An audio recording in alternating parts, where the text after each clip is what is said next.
ಯುವ ಮುಖಂಡ ಕೆ ಸುನಿಲ್ ಅವರಿಗೆ ಹುಟ್ಟುಹಬ್ಬದ ಶುಭ ಕೋರಿದ ಪಾಲಿಕೆ ಮೇಯರ್ ಮುಲ್ಲಂಗಿ ನಂದೀಶ್.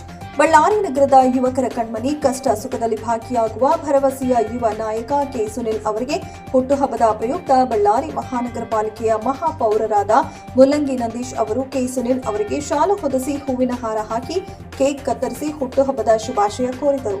ನಂತರ ಮಾತನಾಡಿದ ಪಾಲಿಕೆ ಮೇಯರ್ ನಂದೀಶ್, ನನ್ನ ತಮ್ಮನ ಸಮಾನರಾದ ಕೆ ಸುನಿಲ್ ಸಮಾಜ ಸೇವೆಗಳನ್ನ ಮಾಡಿ ಶಾಲೆಯ ಮಕ್ಕಳಿಗೆ, ವೃದ್ಧರಿಗೆ, ನಿರ್ಗತಿಕರಿಗೆ ನೆರವಾಗಿ ಯುವಕರ ಬಾಳಲ್ಲಿ ಬೆಳಕಾಗಿ ಇನ್ನು ಎತ್ತರಕ್ಕೆ ಬೆಳೆಯಲಿ ಎಂದು ಶುಭ ಹಾರೈಸಿದರು. ನನ್ನ ಹುಟ್ಟುಹಬ್ಬದ ಶುಭ ಕೋರಿದ ಸಹೋದರರಿಗೆ ನನ್ನ ಹೃದಯ ಪೂರ್ವಕ ಧನ್ಯವಾದಗಳು ಎಂದು ಕೆ ಸುನೀಲ್ ತಿಳಿಸಿದರು. ಈ ಸಂದರ್ಭದಲ್ಲಿ ಹೊನ್ನಳ್ಳಿ ಗ್ರಾಮದ ಪರಶುರಾಮ, ಸುಭಾನ್, ಬಂಡಿಹಟ್ಟಿ, ವೀರೇಶ್, ಮಂಜು, ಆಲಿ, ಇಮ್ರಾನ್ ಸೇರಿದಂತೆ ಇನ್ನಿತರರು ಹಾಜರಿದ್ದರು.